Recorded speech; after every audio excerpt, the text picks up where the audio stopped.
Good morning, all of you. Welcome in our classes. आप सभी का हमारी क्लास में स्वागत है, वेलकम है. So let's solve some solved NCERT exemplar problem. This is the question you have to solve, and I will solve you some of the important question, and I will explain you questions. Okay, let's start our today's session. Okay, so multiple choice questions. See this, first of all, the multiple choice question. Our question is that which one of the following sets of phenomena would increase on rising the temperature. ये आपको चार option दिए हैं, इनमें से on increasing the rising the temperature बढ़ाने पर क्या चीज़ बढ़ेगी. Diffusion, evaporation, compression of gases, evaporation, compression of gases, solidity. So देखो इसका ऑप्शन है C. Temperature, when you increase temperature, evaporation is increase rate of evaporation, उसकी रेट बढ़ेगी. डिफ्यूज़न भी बढ़ेगा एंड एक्सपांशन ऑफ गैस बढ़ेगा, गैस भी फैलने लगेगी. तो तीन इसका ऑप्शन करेक्ट है. You know that what is diffusion. Intermixing of particles is known as diffusion. Intermixing of gaseous particle is known as diffusion. Next question देखो. Seema visited a natural gas compressing unit and found that the gas can be liquefied under specific condition of temperature and pressure. सीमा है, उसने एक natural compressing unit को visit किया. उसने देखा जो कि गैस है उसको लिक्विड में कन्वर्ट कर सकते हैं अंडर स्पेशल कंडीशन लेंगे हम टेम्परेचर और प्रेशर की. While sharing her experience with friends she got confused. जब वो अपना एक्सपीरियंस अपने फ्रेंड के साथ शेयर कर रही थी, she got confuse. Help her to identify the correct set of condition. उसको आप उसकी मदद करें करेक्ट सेट ऑफ कंडीशन बताने में. First of all, low temperature low pressure, high temperature low pressure, low temperature high pressure, high temperature and high pressure. तो देखो gas को लिक्विड में कन्वर्ट करने के लिए किसकी ज़रूरत है. Low temperature and high pressure की. तो देखो लो टेम्परेचर किस में, low temperature and high pressure. When gas is converted into liquid, gas liquid में कब कन्वर्ट होती है, जब टेम्परेचर कम रखना पड़ता है हमको और प्रेशर बढ़ाना पड़ता है, तो गैस को हम कन्वर्ट कर सकते हैं. तो इसका ऑप्शन है C. See this. Next question see. The property to flow is unique to fluids. Which one of the following statement is correct. इनमें से कौन सा करेक्ट है. जो प्रॉपर्टी है फ्लो होने की फ्लूइड की, फ्लूइड किसको बोलते हैं हम, गैस और लिक्विड को फ्लूइड बोला जाता है जो फ्लो कर सके. तो देखो only gases behave like fluid, gases and solid behave like fluid नहीं. तो गैस और लिक्विड में होता है, गैस और लिक्विड को हम फ्लूइड बोलते हैं. तो इसका ऑप्शन क्या होगा, C. Gases and liquids behave like fluid. Fluid किसको बोलते हैं, which can flow. Next question see. During summer, water kept in an earthen pot become cool because of the phenomenon of. गर्मी के दिनों में पानी जो water kept in earthen pot, मटके में जो पानी भरा रहता है वो ठंडा हो जाता है. किसकी वजह से होता है ठंडा. डिफ्यूज़न, ट्रांसपीरेशन, ऑस्मोसिस और इवोपोरेशन. ठंडा क्यों होता है, बिकॉज ऑफ इवोपोरेशन. इवोपोरेशन होने की वजह से water is cooled under earthen pot. Next question. See. A few substances are arranged in the increasing order of force of attraction. ये कुछ अरेंज है चीज़ें इंक्रीजिंग फोर्स ऑफ अट्रैक्शन में between their particle. Which one of the following represent A correct arrangement. इनमें से कौन सा correct है. सबसे कम किस में, फिर उससे ज़्यादा, फिर सबसे ज़्यादा किस में. तो देखो water, air, wind. Air, sugar, oil. Oxygen, water and sugar. देखो oxygen is gas, water is liquid and sugar is solid. So oxygen gas में फोर्स ऑफ अट्रैक्शन सबसे कम होगा. So force of attraction is less in oxygen, then water में इससे ज़्यादा होगा and sugar में सबसे ज़्यादा होता है. इसका ऑप्शन है correct C, correct sequence. Next question see this. See. On converting 25 degree Celsius, 38 degree Celsius and 66 degree Celsius to Kelvin scale, the correct sequence of temperature will be. Correct sequence क्या होगा temperature का? देखो आपको kelvin में convert करना है, तो आपको करना क्या है? सिंपल, 25 प्लस 273, 38 प्लस 273 और 66 प्लस 273, इन सबको प्लस करोगे तो जो आंसर आएगा वो आपका करेक्ट होगा। तो आप इसको कर लेना खुद से, इसका ऑप्शन ए दे रखा है। ओके, नेक्स्ट क्वेश्चन,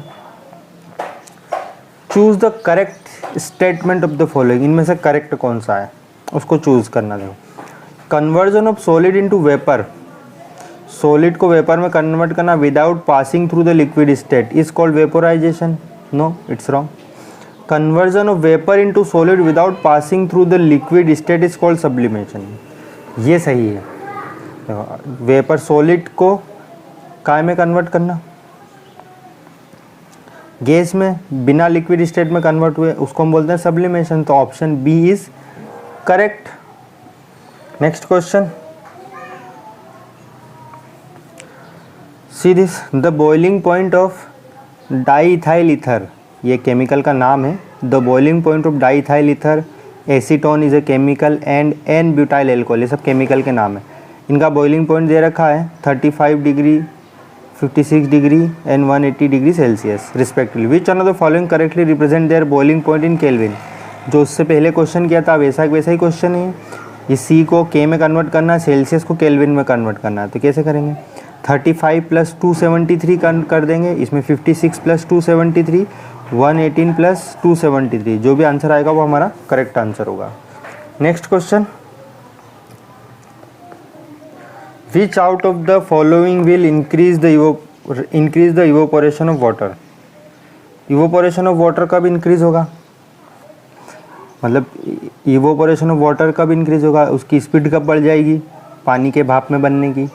देखो, increase in temperature of water, ठीक है, टेम्परेचर बढ़ाने पर पानी जल्दी कन्वर्ट होगा वेपर में, ये सही है। डिक्रीज इन टेम्परेचर, गलत। Less expose surface area, wrong. Addition common salt water, it's wrong. इसका option A is correct. Next question, question 10 C,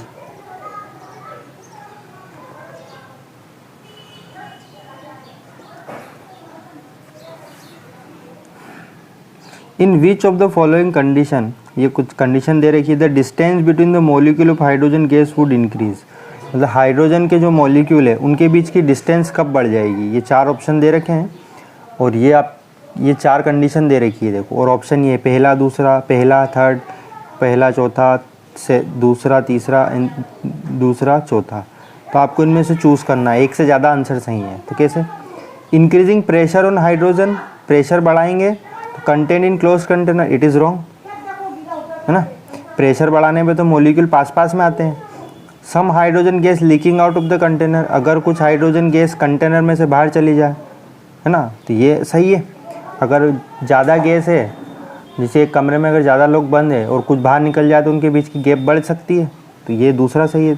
third पढ़ो, increase the volume of the container, जगह बढ़ा दें, मतलब एक छोटा कमरा है उसमें 10 लोग हैं और एक बड़ा कमरा है उसमें 10 लोग हैं, तो जगह ज़्यादा होने पर उनके बीच की गैप भी ज़्यादा बढ़ सकती है, तो वॉल्यूम बढ़ेगी। So increase the volume of the container of the hydrogen, दूसरा भी सही है, तीसरा भी सही है। चौथा पढ़ो, adding more hydrogen gas to the container, उसमें और हाइड्रोजन गैस डाल देंगे तो गैप कम हो जाएगी उनके बीच की, तो ये चौथा गलत है। तो इसका सही ऑप्शन क्या है? दूसरा एंड तीसरा। तो our correct answer will be C. ठीक है, next question,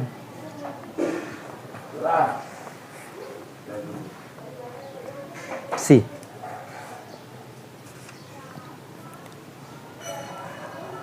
A sample of water under study was found to boil at 102 degree Celsius. एक सैंपल है पानी का, उसका टेम्परेचर इतना है, उसका बॉईल होता है 102 डिग्री सेल्सियस पर at normal temperature and pressure. Is the water pure? क्या ये पानी प्योर है? Is the water pure? Will this water freeze at 0 degree Celsius? Comment. क्या पानी 0 डिग्री पर फ्रीज होगा? देखो, नॉर्मल जो वाटर बॉईल होता है वो 100 डिग्री सेल्सियस पर होता है। नॉर्मल जो बॉइलिंग पॉइंट होता है वाटर का, मतलब वो वेपर में कन्वर्ट होने लगता है कब? 100 डिग्री सेल्सियस पर। उसका बॉइलिंग पॉइंट कितना होता है, उबलने का पॉइंट कितना होता है 100 डिग्री, लेकिन यहाँ कितना दे रखा है 102 डिग्री दे रखा है, मतलब वो पानी प्योर नहीं है, वो पानी प्योर नहीं है, तभी वो 100 से 102 पर हो रहा है। जब वो 102 पर बॉईल हो रहा है तो फ्रिज कितने पर होगा, फ्रिज भी 0 डिग्री पर नहीं होगा, है ना। तो इसका क्या है, द बॉइलिंग पॉइंट कितना होता है, प्योर वाटर इज़ 100 डिग्री, उसके अंदर कुछ घोल रखा है आपने, increase the boiling point of the liquid, अगर आप उसमें कुछ सॉल्ट वगैरह शुगर वगैरह घोल दोगे तो उसका बॉइलिंग पॉइंट इंक्रीज हो जाएगा। As the water of boil at 102 degree hence it is not pure, वो प्योर नहीं है। Impurity does not affect the freezing point, impurity से उसमें फ्रीजिंग पॉइंट पे अफेक्ट नहीं होगा, hence the given sample of water will freeze at 0 degree Celsius. Next question C,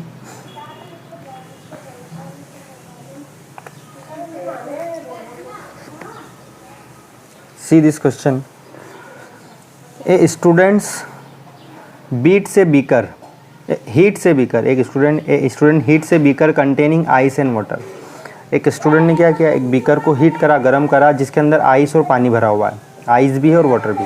he measure the temperature of the content of the beaker as a functions of type, वो temperature को measure करता है, नापता है कि कितना है, as a functions of time. Which of the following would correctly represent the result, इनमें से कौन सा करेक्टली रिप्रेजेंट करता है रिजल्ट को, justify your choice.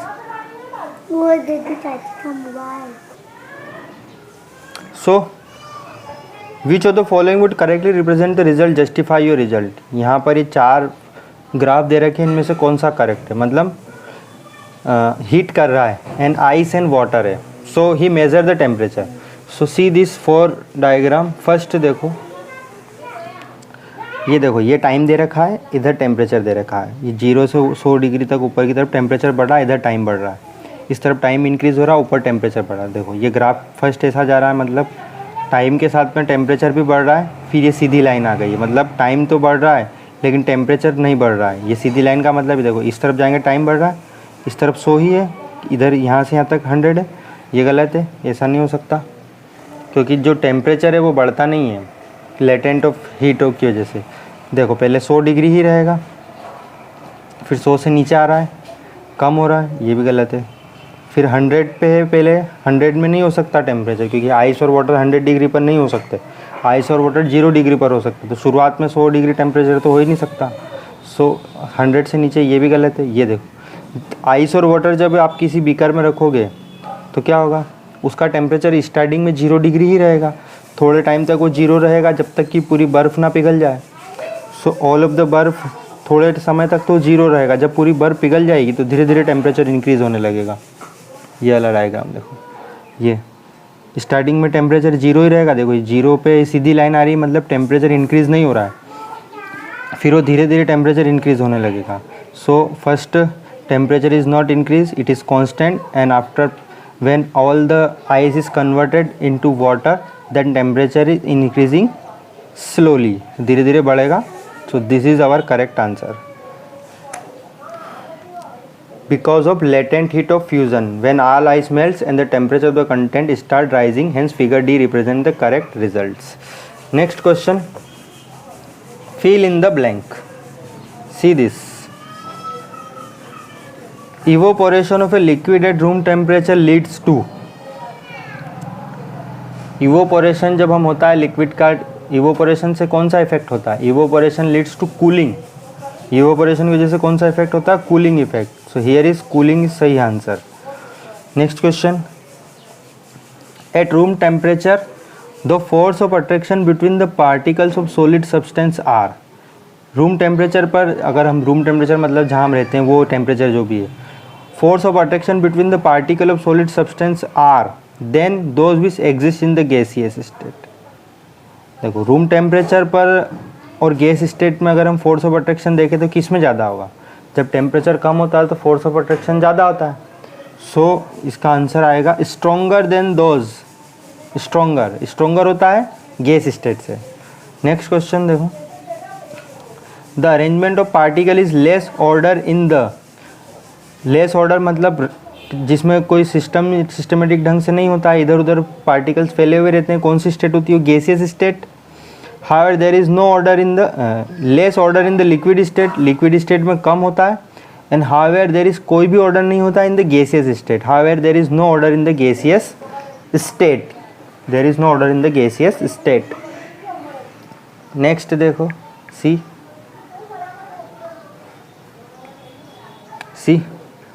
Is the change of gaseous state directly to solid state, gaseous state से solid state में convert होना without going through the liquid state, gas से सॉलिड में कन्वर्ट होने की प्रोसेस को क्या बोलते हैं हम, सब्लिमेशन। जब when solid converted into gas और गैस कन्वर्टेड इनटू सॉलिड, उल्टा भी हो सकता है, तो उसको हम बोलते हैं सब्लिमेशन, जिसमें लिक्विड स्टेट नहीं आती है। तो लिक्विड स्टेट इसमें आएगा सब्लिमेशन, इसमें आएगा liquid. Next question, the phenomenon of change of liquid into gases, liquid से गैस में कन्वर्ट होता है स्टेट एनी टेम्परेचर, कोई भी temperature below it's boiling point, बिना उसके बॉइलिंग पॉइंट के क्या बोलते हैं हम उसको, इवोपरेशन। तो here answer will B evaporation. Okay, so this is fill in the blanks. Next question, match the physical quantities given in the column A to their SI unit given in the column. match the column करना। देखो pressure को हम काय में देखते हैं वो आपको बताना, प्रेशर मेजर्स इन पास्कल, इसका आंसर आएगा पास्कल। टेम्परेचर को काय में देख, SI यूनिट बताना है आपको, है ना। प्रेशर को देखने की और भी यूनिट होती है, ATM होता है, बार होता है, but SI unit will be pascal. Temperature measures in kelvin, Celsius में भी देखते हैं, फ़ारेनहाइट में भी देखते हैं, but temperature the SI unit of the temperature is kelvin. Density को काय में देखते हैं, डेंसिटी क्या होता है, मास बाय वॉल्यूम। तो मास को हम देखते हैं किलोग्राम में, और वॉल्यूम को काय में देखते हैं, क्यूबिक मीटर में। सो आंसर इसका 5th मास। वज़न को काय में देखते हैं हम, मास को किलोग्राम में, वॉल्यूम को काय में देखते हैं हम, क्यूबिक मीटर में। So here is the answer, सही answer. Last, today's last question, question 15 see the non SI and SI units of some physical quantities are given in column A. SI और non SI दोनों दे रखी है column A and B में। Match the unit belonging to the same physical quantity, physical quantity को match करना है।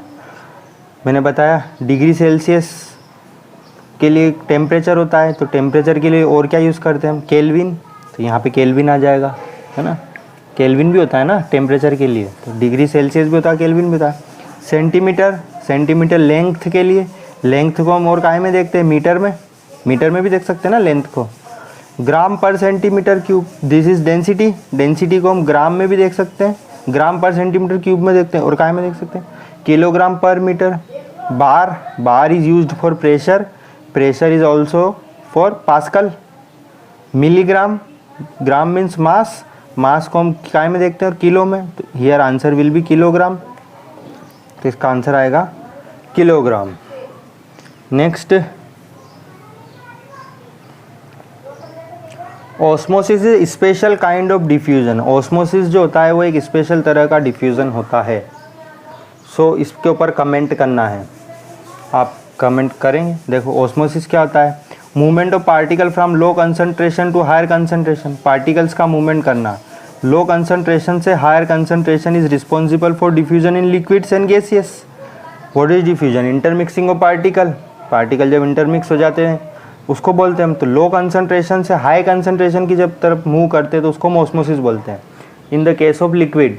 और इसमें the particle move from the low concentration to high concentration to the semi permeable membrane. इसमें क्या दिक्कत है, इसमें इसकी स्पेशल बात क्या है ऑस्मोसिस की, इसमें एक सेमी परमिएबल मेम्ब्रेन की ज़रूरत पड़ती है। सेमी परमिएबल मेम्ब्रेन मीन्स जो कुछ चीज़ों को तो अंदर बाहर जाने देती है लेकिन सभी चीज़ों को नहीं जाने दी। मतलब इसमें सॉल्वेंट के मॉलिक्यूल तो जा सकते हैं, बाकी दूसरी चीज़ें नहीं जा सकती। जैसे आपने नमक और पानी को डाल रखा है, सॉल्ट एंड वाटर है, तो उसमें वाटर तो आर पार जा सकता है उसके मेम्ब्रेन के थ्रू, लेकिन उसमें से सॉल्ट आर पार नहीं जा सकता। समझ में आ रहा है, सिर्फ पानी के मॉलिक्यूल ही मूवमेंट कर सकते हैं लो कंसंट्रेशन से हाई कंसंट्रेशन की तरफ। This happen because of diffusion, hence ये सिर्फ डिफ्यूजन की वजह से होता है। Hence osmosis is a called a special kind of diffusion, इसको हम स्पेशल काइंड ऑफ डिफ्यूजन ही बोलेंगे। सो ओके, बाकी के क्वेश्चन हम नेक्स्ट सेशन में डिस्कस करेंगे। So whatever we learn please write it on your notebook. जो भी क्वेश्चन आपको कराए गए हैं, जितने भी एनसीईआरटी में दिए हुए हैं, ये भी एनसीईआरटी के क्वेश्चन है, इसको भी लिखें। एंड ये जो क्वेश्चन है इनका मैं पीडीएफ आपको सेंड कर दूंगा, उस पीडीएफ से आप इन क्वेश्चंस को लिखें और आंसर भी मैं सेंड कर दूंगा आपको, उसको कॉपी में नोट डाउन कर लेना। ओके, सो आज के लिए इतना ही। Today is enough for today's class is enough for today. Okay, so bye bye, thank you.